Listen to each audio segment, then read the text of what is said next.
தேசத்தின் நம்பிக்கை மாத இதழ் அப்பா பதிப்பகம் இணைந்து வழங்கும் நேர்மையாளர் சகாயம் IAS அவர்களின் அனுபவ பதிவில் கடைசி தரையில் கண்டாங்கி சேலை. புத்தகத்திற்கு உடனே அழையுங்கள்.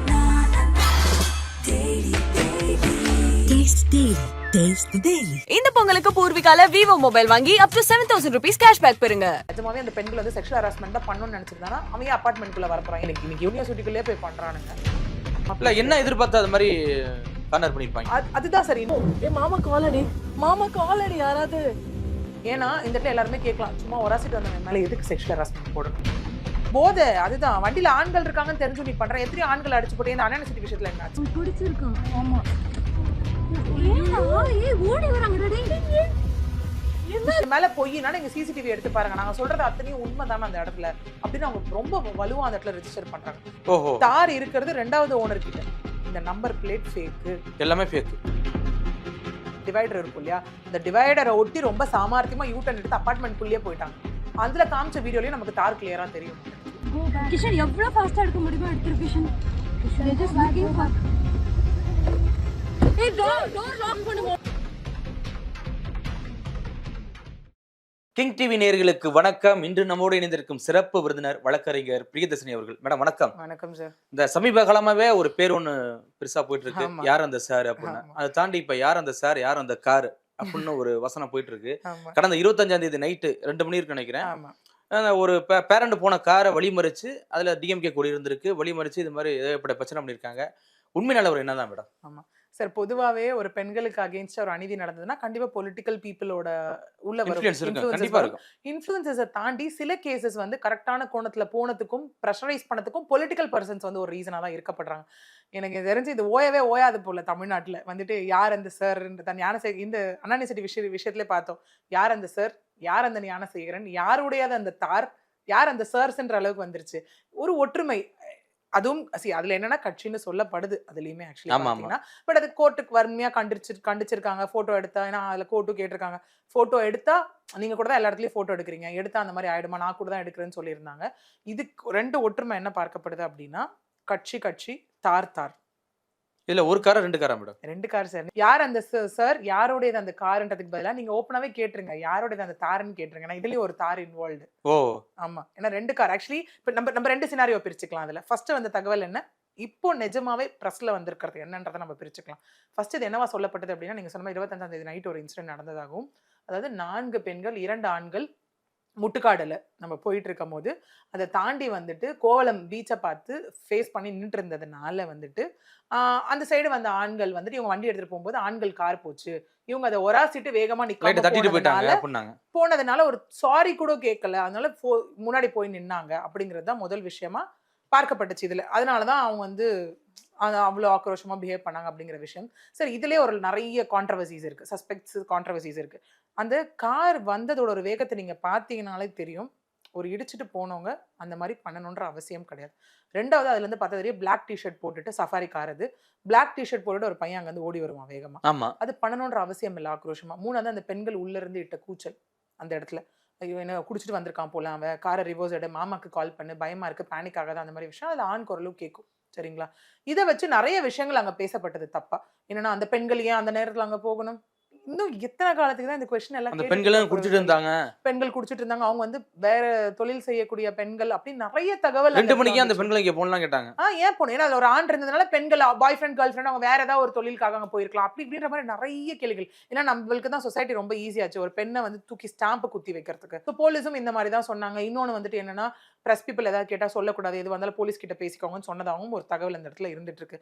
பட் அது எதுவுமே உண்மை கிடையாது. உண்மையில அந்த கார்ல இருந்தா யாரு? ஆமா. இன்னொன்னு நான் இதுல கேட்கறேன் என்னன்னா, சரிப்பா காரை வந்துட்டு ஓராசிட்டு போயிட்டாங்க, சரியா, நீ எதுவுமே வந்துட்டு அந்த இடத்துல போய் அந்த அளவுக்கு அதுக்குன்னு ஓவர்டேக் பண்ணுன்ற என்ன அவசியம் இருக்கு? இப்படி போய் நின்ன அவசியம் என்ன இருக்கு? அப்ப நீ நியாயமா என்ன பண்ணணும், லீகல் ஆஸ்பெக்ட்ல பக்கத்துல இருக்க போலீஸ் ஸ்டேஷன் போயிருக்கணும், இல்லைன்னா டிராஃபிக் போலீஸை கூப்பிட்டுருக்கணும், இல்லைன்னா மார்னிங் டிராஃபிக் போலீஸ் ஸ்டேஷன் போய் கம்ப்ளைண்ட் ரெஜிஸ்டர் பண்ணிக்கணும். இந்த மாதிரி வண்டி நம்பருங்க, இந்த மாதிரி நாங்கள் போனோம், எங்களை வந்து தட்டிட்டு நிற்காம போயிட்டாங்கன்னு கொடுத்துருக்கணும். இல்லை நீ வண்டி நம்பரை நோட் பண்ணலையா, சிசிடிவியில் நம்பர் இருக்கும் சார், நீங்கள் பார்த்தீங்கன்னா உங்களுக்கே தெரியும், அவங்க எங்களை தட்டிட்டு போனது உங்களுக்கு தெரியும், நீ போய் கம்ப்ளைண்ட் கொடுத்துருக்கணும். இதுதானே லீகலாக பண்ணிருக்கோம். இது நீ லீகலாக பண்ணலை, சரி அதுலேயே நமக்கு ஒரு சஸ்பெக்ட் இருக்குன்னு தெரிஞ்சு போச்சு. பட் உண்மை விஷயம் என்ன அப்படின்னா, அதாவது நைட்டு 25ஆம் நைட் 2 மணிக்கு என்னன்னா சாகர் அப்பார்ட்மெண்ட்ஸ் அப்படின்னு சொல்லப்படுது ஈசிஆர்ல. அந்த அப்பார்ட்மெண்ட்லேருந்து அவங்க அதில் இருந்தது ஒரு குழந்தை சார் கூட. ஃபேமிலி தான் ஃபேமிலி ஒரு குழந்தை அழுததா சொல்லப்படுது. சரி குழந்தை அழும்போது நைட்ல சும்மா ரிலாக்ஸா போயிட்டு வருமே அப்படின்றது பாதிக்கப்பட்ட பெண், அதாவது பெண்கள்ல கம்ப்ளைண்ட் கொடுத்த பெண் மருத்துவர்னு இந்த இடத்துல சொல்லப்படுது. அப்ப அவங்களுக்கு எவ்வளவு ரெஸ்பான்சிபிலிட்டி இருக்கும் அந்த இடத்துல. எல்லாருக்கும் ரெஸ்பான்சிபிலிட்டி இருக்கும், படிச்சவங்க எல்லாருக்குமே. மருத்துவர் அப்படிங்கிற ஒரு விஷயமும் அந்த இடத்துல இருக்கு. ஸோ அந்த இடத்துல அவங்க ஃபேமிலியா, பெண்கள் ஆண்கள் எல்லாமே சேர்ந்து ஃபேமிலியா அவங்க வெளில போய் அவங்க அந்த முட்டுக்காடுல நின்று ரிலாக்ஸ் பண்ணிட்டு இருந்திருக்காங்க. பேச்சுவார்த்தை நடத்திட்டு இருக்கும் போது தான் இந்த ஆண்கள் ரொம்ப ஃபோர்ஸ்ஃபுல்லா வரதை பார்த்துட்டு இவங்க பயந்து வண்டி எடுத்து போயிருக்காங்க. அங்கிருந்து போனவங்க தான் இவங்க பின்னாடி சேஸ் பண்ணி போய் அந்த விஷயத்துல செயல்ல ஈடுபட்டிருக்காங்க. அதாவது அவ்வளவு வேகமா ஓடி வர்றது, காரை தட்டுறது, அசிங்கமா என்ன எதிர்பார்த்து அது மாதிரி கார்னர் பண்ணிருப்பாங்க. அதுதான் சார் இன்னும் தெரியாத ஒரு விஷயம். அதுக்கு மேபி நான் இப்போ அடுத்து சொல்ற விஷயங்கள் நம்மளால ரிலேட் பண்ண முடியும்னு நினைக்கிறேன். ஏன்னா இது வரைக்கும் நமக்கு பார்க்கப்பட்டது அவங்க சொன்னப்பட்ட சஃபாரி ஒன்று தான் அப்படின்னு சொல்லப்பட்டது.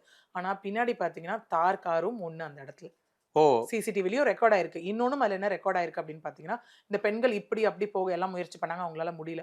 சோ அவங்க என்ன பண்ணாங்க அப்படின்னா, டிவைடர் இருக்கும் இல்லையா, அந்த டிவைடரை ஒட்டி ரொம்ப சாமர்த்தியமா யூட்டர்ன் எடுத்து அபார்ட்மெண்ட்குள்ளேயே போயிட்டாங்க. அதுல காமிச்ச வீடியோலயும் நமக்கு தார் கிளியரா தெரியும் அந்த இடத்துல. ஓகே காருன்றது கிளியரா தெரியும். அப்ப 2 கார், முன்ன ஒரு கார், பின்ன ஒரு கார் எப்படி லாக் பண்ணிருக்காங்க பாருங்க. அதான் கொஞ்சம் தூரம் பின்னாடி வந்திருக்காங்க, பின்னாடி ஒரு கார்னா சைட்லயும் போக முடியாது, டிவைடர் இருக்கு, இங்கேயும் ஸ்ட்ரீட் கிடையாது, அப்புறம் எப்படி போக முடியும்? ரொம்ப சாமர்த்தியமா ஹேண்டில் பண்ணி அவங்க அப்பார்ட்மெண்ட்டுக்குள்ள வந்ததுக்கு அப்புறமும் அந்த ஆண்கள் விடல துரத்திட்டு இறங்கி நின்று கதவை தட்டுவாங்க அந்த இடத்துல. அதுல இருந்து ஒரு ஆண் குரல் கேட்கும் அந்த வீடியோல. வீட்டுல மேல இருந்து ஃபேமிலி கீழே வந்துட்டு இருக்காங்க, ஆட்கள் வந்துட்டு இருக்காங்கன்னு சொல்லி அவனுங்க அங்க நகரல. அப்புறம் அவங்க கூட்டம் சூழ்ந்ததுக்கு அப்புறம் தான் அவங்க அங்க கிளம்பி போறாங்க. ஒண்ணு. ரெண்டாவது, இந்த கேஸ் மெயினா உணர்த்த விஷயம் என்னன்னா, எவிடன்ஸ் ரொம்ப முக்கியம். ஏன்னா பதட்டத்துல நம்ம என்ன பண்ணுவோம் அப்படின்னா, நிறைய பேர் சொல்ற விஷயம், வண்டி நம்பரை கூட நான் நோட் பண்ணலங்க அப்படின்னு சொல்லுவோம். இந்த பெண்கள் எவ்வளவு சாமர்த்தியமா அந்த விஷயத்த பண்ணிருக்காங்க. நம்பர் நோட் பண்ணிருக்காங்க. நம்பர் நோட் பண்ணதுனாலதான் இந்த நம்பர், அதாவது என்ன நம்பர்னு சொல்லப்படுதுன்னா TN75E6004 ஒரு வண்டி நம்பர். ரெண்டாவது TN09DR8899. அதாவது இந்த சஃபாரி இப்ப இருக்கிறது 3வது ஓனர் கிட்டயா, தார் இருக்கிறது 2வது ஓனர் கிட்ட. இந்த நம்பர் பிளேட் ஃபேக்கு, எல்லாமே ஃபேக். ஸோ ஒரு அதாவது ஒராசிட்டு போனேன்னு சொல்ற பசங்க எதுக்கு இந்த வேலையில் ஈடுபடணும், எதுக்கு ஃபேக்கா இது பண்ணணும்? இன்னொன்று இப்போ எல்லாம் என்ன சொல்றாங்க, இதுல இன்னொரு சஸ்பெக்ட் இப்போ என்ன பேசுறாங்க மக்கள் அப்படின்னா, சரிங்க அவன் குடிச்சிருந்தா இல்லை நிஜமாவே அந்த பெண்கள் செக்ஷுவல் ஹராஸ்மெண்ட் தான் பண்ணணும்னு நினைச்சிருந்தானா அவன் ஏன் அப்பார்ட்மெண்ட்குள்ள வரப்போறான், ஏன் துரத்திட்டு போறான் அப்படின்னு. ஏங்க இன்னைக்கு யூனிவர்சிட்டிக்குள்ளே போய் பண்றானுங்க, ஸ்கூல்லே போய் பண்றானுங்க, லைப்ரரியில வச்சு பண்றானுங்க. அப்போ அவனுக்கு எவ்வளவு பேர் இருந்தாலும் அதை பத்தி வண்டியில போதை, அதுதான் வண்டியில ஆண்கள் இருக்காங்கன்னு தெரிஞ்சு நீ பண்ற. எத்தனையோ ஆண்கள் அடிச்சு போட்டு இந்த அன்எசிட்டி விஷயத்துல என்னாச்சு? அதானே பாய் ஃப்ரெண்டை இது பண்ணிட்டு தான் நீ அந்த இடத்துல போயிட்டு பண்ணிருக்கான். அந்த விஷயம் ஏன் அங்க நடந்திருக்க கூடாது, ஏன் பண்ணிருக்க கூடாது அந்த விஷயம்? எனக்கு தெரிஞ்சு இப்ப நீங்க அந்த நம்பர்லாம் போலின்னு சொல்லும் போது அது ரொம்ப நேரம் நோட் பண்ணிருப்பாங்க, அந்த ஏரியால ஏதாவது கிடைக்குமா, இது மாதிரி பெண்களை கிடைப்பாங்களா அப்படின்னு சஸ்பெக்ட் வருது சார். இது கண்டிப்பா இந்த மாதிரி ஏன்னா இதே தொழிலா பண்ணிருப்பாங்கன்னு தோணுது. ஏன்னா கட்சி கூட வேற இருக்கு, ஒருவேளை கட்சியை அபியூஸ் பண்றது கூட இருக்கலாம், கட்சி ஆளுங்கட்சிக்காரன் அப்படின்னு சொல்றது கூட இருக்கலாம். ஏன்னா நம்பரே ஃபேக்கும் போது அந்த கட்சி கொடியும் ஃபேக்கா இருக்கலாம், மேபி கட்சியை பயன்படுத்தி கூட அதை யூஸ் பண்ணிக்கலாம். ரெண்டு விதமாவும் பார்க்கலாம். என்னன்னா இன்னைக்கு கட்சி அப்படிங்கறத நம்ம மெயினா மக்கள் இப்படியும் பார்க்கலாம். இப்ப என்னன்னா மேபி நீங்க சொல்ற மாதிரி அவதூறு விளைவிக்கிறதுக்கான ஒரு விஷயமா பார்க்கலாம், இல்ல நிஜமாவே அந்த கட்சியை சார்ந்தவங்களாவும் ஆளுங்கட்சிக்காரன் அப்படியும் இருக்கலாம். ஏன்னா இது நமக்கு இன்னும் என்ன சொல்றது, இப்ப நம்ம சொல்லுவோம் இன்ஃபர்மேஷன் கன்ஃபர்மேஷன் சொல்லுவோம். இப்ப வந்தது எல்லாம் வர்றது எல்லாமே இன்ஃபர்மேஷன் தான், எக்ஸப்ட் இந்த கம்ப்ளைண்ட் சில ரெஜிஸ்டர்ட் தகவலை தாண்டி நமக்கு கன்ஃபர்மேஷனா வரப்போறது இன்வெஸ்டிகேஷன்ல மட்டும்தான் இந்த இடத்துல நமக்கு வரப்போகுது. ஒண்ணு. ரெண்டாவது, இப்ப எல்லாருமே அது ரொம்ப ப்ரைடா நினைக்கிறாங்க சார், கார்ல கட்சி கொடி போட்டுக்கிறதும் இதுவும். அது எதுக்காக அவங்க பாக்குறாங்கன்னா, வழியில எந்த போலீஸும் என்ன நிறுத்தக்கூடாது, யாரை நிறுத்தி கேள்வி கேட்க கூடாது, கட்சி கொடி முன்னாடி போட்டோ, இந்த பொலிட்டிக்கல் பர்சன் போட்டோ. ரெண்டாவது, டோல்கேட்ல நான் ஃப்ரீயா போகணும். எல்லாரும் எவ்வளவு ஒரு சீப்பான ஒரு விஷயம் இல்ல அது, போனோம் அதுக்காக நான் கட்சி கொடி போட்டுப்பேன். ஒன்று. ரெண்டாவது, சரி பொலிட்டிக்கல் பர்சன்ஸ் அந்தந்த எப்படி சொல்றது போஸ்டிங்ல இருக்கவங்க வச்சுக்கிட்டா ஓகே. இன்னைக்கு நான் கட்சிக்கு வரணும் அப்படின்ற ஒரு சின்ன தாட் இருந்தாலே முதல்ல செய்யற விஷயம் கட்சி கொடி மாற்றுறது தான் அந்த வண்டியில. ஸோ இதுக்கப்புறம் தான் அவங்க நிஜமாவே அதுக்கு ரெலவெண்டா, அந்த கட்சி கொடி சார்த்தப்பட்டது நிஜமாவே அந்த கார்ல இருந்துதா, இல்ல இவனுங்க வாங்கி மாட்டினாங்களா எல்லான்றது நம்ம அடுத்தடுத்த கட்ட இன்வெஸ்டிகேஷன்லாம் தெரிய வரும். ஏன்னா இப்போ ப்ரிலிமினரி ஒரு விஷயம் தான் இது பண்ணி ரெஜிஸ்டர் பண்ணப்பட்டிருக்கு கம்ப்ளைண்டா. இதுல இருந்து எடுத்த பிரைமா ஃபேஸே அப்படின்னு சொல்லுவோம், அதாவது தேவையான அடிப்படை தகவல்கள். அதன் பெயரில் பார்த்தீங்கன்னா கிட்டத்தட்ட எஃப்ஐஆர் போடுறதுக்கான செக்ஷன் 4 செக்ஷன் பிஎன்எஸ் பாரதிய நியாய சங்கீதா கிரிமினல் ஆக்ட்லயும் ஒரு செக்ஷன் செக்ஷுவல் ஹராஸ்மெண்ட்லயும் போட்டிருக்காங்க. ஏன்னா இந்த இடத்துல எல்லாருமே கேட்கலாம், சும்மா ஒராசிட்டு வந்தவன் மேல எதுக்கு செக்ஷுவல் ஹராஸ்மெண்ட் போடணும்? ஸோ செக்ஷன் 4 ஆஃப் தமிழ்நாடு அந்த ஃபேமிலி வரட்டிட்டு வீடு வரையும் போகணும். ஏன் பண்ணணும்? அது விட்டுருக்கலாம். என்ன காரணம்? உரைச்சிட்டாங்க போயிட்டாங்க, அதெல்லாம் சேர்த்து தான் ஏன்னா போட்டிருக்க செக்ஷன்ஸும் அந்த மாதிரி செக்ஷன்ஸ் தான். ஏன்னா section 4 of Tamil Nadu prohibition of harassment of women act போட்டிருக்காங்க. இதில் பார்த்தீங்கன்னா மினிமம் பனிஷ்மெண்ட் 3 வருஷம் டு ஃபைன் 10,000. இதில் அடுத்த செக்ஷன் என்னன்னு பார்த்தீங்கன்னா மிச்சம் போட்டிருக்க 4 செக்ஷனுமே வந்து இதில் பிஎன்எஸ்ல போட்டிருக்காங்க. அதில் வந்து ஒரு செக்ஷன் பார்த்தீங்கன்னா section 296 clause B of BNS act. அது என்ன சொல்லுது அப்படின்னா வந்துட்டு அப்சீன் ஆக்ட் ஆர் சாங்ஸ். நம்ம அப்சீன்னு சொன்னாலே ஒரு தவறான விஷயம். ஏன்னா அவனுங்க அந்த இடத்துல இருந்து கெட்ட வார்த்தைகள் யூஸ் பண்ணியிருக்காங்க. தவறா வந்துட்டு அந்த இடத்துல அவங்க ஓடி வர்றது, அவங்க கிட்ட பிஹேவ் பண்றது எல்லாமே அந்த இடத்துல தவறா தான் இருந்திருக்கு. ஸோ இதுக்கு வந்து நீங்க இங்க பனிஷ்மெண்ட்ஸ் பாத்தீங்க அப்படின்னா பனிஷ்மெண்ட் இதுல வந்து 3 மாசம் to 1000. தட் டு பப்ளிக் பிளேஸ்ல பண்ணிருக்காங்க. Public place. இன்னொன்னு என்ன இங்க பார்க்கப்படுதுன்னா 24 ஹவர்ஸுமே ஆக்சஸ் இருக்க ஒரு ரோடு.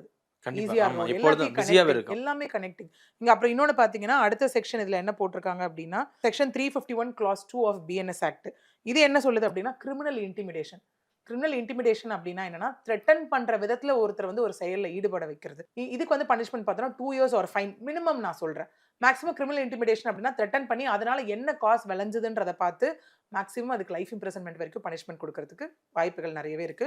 அப்புறம் இன்னும் ஒரு செக்ஷன் என்ன அப்படின்னா செக்ஷன் 324 ஆஃப் பிஎன்எஸ் ஆக்ட். அந்த செக்ஷன் என்ன சொல்லுது அப்படின்னா causing damage to public property. சரி இதுல எங்க இருந்துங்க பப்ளிக் ப்ராப்பர்ட்டி தான்? அந்த பசங்க அப்படி என்ன பண்ணாங்க அப்படின்னா இந்த ரோட்ல அவ்வளவு வேகமா வந்து நின்னதே தப்பு தானே. ரோடுங்கிறது பப்ளிக் ப்ராப்பர்ட்டி. பப்ளிக் ப்ராப்பர்ட்டியில நீ ஒரு அனாவசியமான ஒரு செயல வந்து அங்க நீ வந்து ஈடுபட்டிருக்க அப்படின்ற ஒரு விஷயம் இருக்கு இந்த இடத்துல. இதுக்கு வந்து பனிஷ்மெண்ட் பாத்தீங்கன்னா மாச கணக்கு டு த மேக்ஸிமம் வந்து ஃபைன். இதுல 2 months to ஃபைன் இதுல வந்து இருக்கு. அடுத்தது பாத்தீங்கன்னா last section section 126 clause 2 of BNS act. இதுல என்ன சொல்றாங்கன்னா wrongful restraint. நம்ம இப்ப சொன்னோம் இல்லையா முன்னாடி ஒரு கார் பின்னாடி ஒரு கார் அவங்களை எங்கேயும் போகாம தனியா ஹாஸ்டைல் ஆக்குறது, எங்கேயும் நகர விடாம அவங்களை பண்ண வைக்கிறதுக்கான ஒரு விஷயம். இதுல பனிஷ்மெண்ட் அப்படி பாத்தீங்கன்னா 1 month jail to 5,000 ஃபைன். இதுதான் லா சொல்ற விஷயம் இந்த பனிஷ்மெண்ட்லாம் கொடுக்கலாம் அப்படிங்கிறது. ஸோ இது அடுத்தடுத்த கனெக்டிவிட்டி இப்போ ஃபேக்டர்ஸ் கான்ஸ்டியூட்டிங் கிரைம் நம்ம பேசணும் இல்லையா. ஸோ அதை பொறுத்து இது இன்னும் அதிகமாகவும் படலாம். மேபி ஃபர்தர் இன்வெஸ்டிகேஷனில் ஆல்டர் பண்ணப்பட்டு இன்க்ளூட் பண்ணவும் படலாம். இதை விட இது பெரிய விஷயம் என்னென்னு பார்த்தீங்கன்னா எவிடன்ஸ் அவ்வளோ கிளியராக இருக்குது, ஃபோட்டோஸ் அதில் எல்லாமே ரெக்கார்டாக இருக்குது. ஆனால் மீடியா ஒரு பெரிய ரோல் சார் எல்லாத்துலேயும் பார்த்தோன்னா. ஏன்னா ஒரு சில விஷயத்தில் அடுத்தடுத்த ப்ரெஷர்கள் நகர்றதும் மீடியா நோக்கி தான் இருக்குது. ஒன்று. ரெண்டாவது இந்த பெண்ணின் தரப்பில் பாதிக்கப்பட்டவங்க தரப்புலேருந்து என்ன சொன்னதாக தகவல் வருது அப்படின்னா இந்த மாதிரி இல்லை இதுதான் நாங்கள் வந்து நைட்டு 100 பேட்ரோல்கே கால் பண்ணுவோம், பெருசாக ரெஸ்பான்ஸ் இல்லை, மறுநாள் போய் நாங்கள் கம்ப்ளைண்ட் பண்ணோம் அப்படிங்கிறது அந்த பெண் நியாயமான ஒரு கேள்வி அங்கே கேட்குறாங்க. என்ன கேட்குறாங்க அப்படின்னா நாங்கள் வீடியோ எடுத்த எவிடன்சஸ் எல்லாமே ப்ரொடியூஸ் பண்ணி தான் கம்ப்ளைண்ட் போடப்பட்டுச்சு. சரி நிஜமாவே ஃபஸ்ட்டு வந்துட்டு இந்த மாதிரி ஒரு விஷயங்கள் வந்ததில்ல, போலீஸ் சொன்னதா காரை வந்து ஒராசிட்டு போனாங்க அப்படிங்கிற ஒரு விஷயம் சொல்லப்படுது இல்லையா. அது உண்மையாக இருந்தால் தயவு செஞ்சு அங்கே அவ்வளோ சிசிடிவி இருக்குல்ல, சிசிடிவி எடுத்து பாருங்கன்னு அந்த பொண்ணுங்க சொல்கிறாங்க. அப்போ என்ன அந்த இடத்துல அவங்களுக்கு உண்மை மறைக்கப்படுது, அப்படி அவங்களுக்கு அந்த நம்பிக்கை இருக்கிறதுனால தானே சொல்றாங்க. எங்க மேல பொய்னால எங்க சிசிடிவி எடுத்து பாருங்க, நாங்க சொல்றது அத்தனையும் உண்மை தானே அந்த இடத்துல அப்படின்னு அவங்க ரொம்ப வலுவா அந்த இடத்துல ரெஜிஸ்டர் பண்றாங்க. ஆக்சுவலி ஐடென்டிட்டியே இல்லைன்றதான் இங்க ஒரு விஷயமா பார்க்கப்படுது. இப்போ இதுல நான் என்ன சொல்றேன் அப்படின்னா ஆர்டிஃபிஷியல் இன்டெலிஜென்ஸ் யூஸ் பண்ணலாம்ல. ஏன்னா ஆர்டிஃபிஷியல் இன்டெலிஜென்ஸ் வச்சு ரீசெண்ட் டைம்ல வந்த நிறைய விஷயங்கள் நம்ம பார்த்தோம். ஏன்னா ரொம்ப 19 வருஷம் கழிச்சு இரட்டை குழந்தை தாய் மர்டர் கேஸ் கேரளா 19 வருஷம் கழிச்சு குற்றவாளிகள் கண்டுபிடிக்கப்பட்டாங்க. அது எப்படி? ஆர்டிஃபிஷியல் இன்டெலிஜென்ஸ்னால தான். ஃபேஸ்புக்ல போட்டோ மேட்ச் பண்ணி தான் எடுத்தாங்க, வேற எந்த போட்டோவும் கிடையாது. அதாவது ரெட் கார்னர் நோட்டீஸ்லயும் ஷோகாஸ் நோட்டீஸ்லயும் இருந்த 2 போட்டோ, அதாவது அனில்குமார் டிவில்குமார் அவங்க போட்டோஸை வச்சு தான் ஃபேஸ்புக்ல மேட்ச் பண்ணி அவங்க இப்போ பாண்டிச்சேரியில் இருக்காங்கன்னு அவங்க அரெஸ்ட் பண்ணப்பட்டிருக்காங்க. இது plus of artificial intelligence. Minus of artificial intelligence பார்த்தீங்கன்னா அதுக்கும் 2 கேஸ் இருக்கு. கிரீஷ்மா ஷாரோன் கேஸும் இப்போ pressure cooker case Hyderabad Madhavi கொலை வழக்கு. அந்த கேஸ் வந்து பெரிய மைனஸ். ஏன்னா 2 பேருமே அவங்களோட ஒரு விஷயம் ஒரு கொலை பண்றதுக்கான விஷயத்த ஆன்லைன் பார்த்து தான் சில விஷயத்தை எக்ஸிக்யூட் பண்ணிருக்காங்க. எப்படி என்னென்ன பாய்சன் கொடுக்கறது, என்ன மாதிரி விஷயங்கள், என்ன மாதிரி இந்த பண்ணனா எப்படி எடுத்துட்டு போகலாம் அப்படிங்கிற விஷயங்கள் வந்துட்டு Hollywood Kollywood movies web series இதெல்லாம் பார்த்து தான் சொல்லப்படுது இந்த இடத்துல. ஸோ பிளஸ் அண்ட் மைனஸ் இருக்கு. ஒருவேளை இந்த கேஸ்ல அதை இம்ப்ளிமெண்ட் பண்ணப்படலாம். இல்ல மேடம், அவன் தான் ஒருத்தன் உடையாந்தானே, கார்டு உடையாந்தானே, அந்த போட்டோ வீடியோ இது தெளிவா இருக்கு. அது ஒண்ணு பத்தாதா? ஒருத்தனை தூக்குனா பத்தாதா? ரெண்டாவது அடுத்து டோல் கேட்டுக்கு முடியும், எல்லா இடத்துலயும் சிசிடிவி கேமரா. அவன் போய் எப்படி மூஞ்ச காமிச்சிருப்பான், இல்ல ஏதாவது கார்டு காமிச்சிருந்தாலும் அவன் ஓபன் பண்ணி தான் கார்டை காமிச்சிருக்கணும். அதுல அவன் மூஞ்சி ரெஜிஸ்டர் ஆயிருக்க போகுது, இந்த வண்டி எங்க போனாங்கன்னு தெரிய போகுது. ஏன்னா அந்த ஈஸியார் ஸ்டார்டிங் டு அந்த ரோடு ஃபுல்லாவே மற்ற ரோட்ல எவ்வளவு சிசிடிவி இருக்கோ இல்லையோ தெரியாது, அந்த ரோட்ல ஜாஸ்தி சிசிடிவி இருக்கும். ஏன்னா ரொம்ப கனெக்டிங்கான ரோடு, ஹேப்பனிங்கா இருக்க ரோடு அப்படிங்கிறதுனால எப்பவுமே சிசிடிவி நிறைய இருக்கும். இன்னும் நம்மளே பார்த்திருப்போம் அந்த சிசிடிவி எவ்வளவு கிளியர் ஃபுட்டேஜாவும் இருந்ததுன்றதை நம்ம மீடியால பார்த்திருப்போம். எல்லாமே நமக்கு அடுத்த கட்ட இன்வெஸ்டிகேஷன் தான் இதுல தெரியும். கண்டிப்பா மேடம், பொறுத்து பாப்போம் என்ன நடக்குதுன்னு. மிக்க நன்றி மேடம். நன்றி சார். தேசத்தின் நம்பிக்கை மாத இதழ் அப்பா பதிப்பகம் இணைந்து வழங்கும் நேர்மையாளர் சகாயம் ஐஏஎஸ் அவர்களின் அனுபவ பதிவில் கடைசி தரையில் கண்டாங்கி சேலை. புத்தகத்திற்கு உடனே அழையுங்கள். Taste Daily. Taste the Daily. இந்த பொங்கலுக்கு பூர்விகால விவோ மொபைல் வாங்கி up to 7,000 rupees cashback பெறுங்க.